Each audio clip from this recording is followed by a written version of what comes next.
Neymar জুনিয়রের সাথে ইনজুরির সম্পর্কটা যেন জনম জনমের।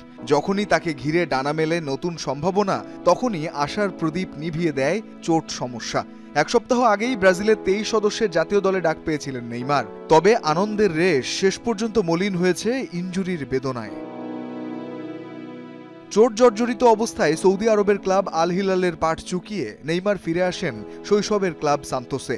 7 ম্যাচে 3 গোল ও 3 অ্যাসিস্ট করেন তিনি। 4 ম্যাচে প্লেয়ার অব দ্য ম্যাচ হয়ে প্রত্যাবর্তনের ইঙ্গিতও দিচ্ছিলেন ভালোভাবেই। কিন্তু চলতি মাসের প্রথম সপ্তাহে ব্রাগান্তিনোর বিপক্ষে ম্যাচটাই কাল হলো তার জন্য। 2-0 গোলের জয়ের ম্যাচে পেশির টান অনুভব করেন নেইমার। পরীক্ষা নিরীক্ষার পর ব্রাজিলিয়ান ফুটবল কনফেডারেশন নিশ্চিত করেছে চোটের কারণে নেইমারকে দলে রাখা হচ্ছে না। শুধু নেইমারই নন, ব্রাজিল দলে বড় ধাক্কা লেগেছে আরও দুটি। ম্যানচেস্টার সিটি গোলরক্ষক এডারসন এবং ফ্লামেঙ্গো ডিফেন্ডার দানিলোও ইনজুরিতে পড়েছেন, যে কারণে দুজনকে বাদ দেওয়ার কথাও জানিয়েছে সিবিএফ।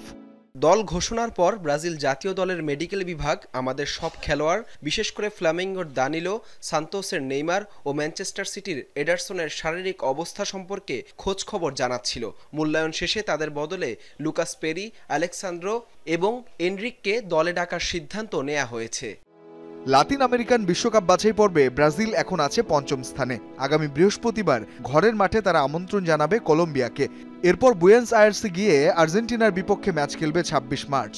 2026 সালের যুক্তরাষ্ট্র, কানাডা ও মেক্সিকো বিশ্বকাপে লাতিন আমেরিকা থেকে সরাসরি খেলার সুযোগ পাবে সেরা 6 দল।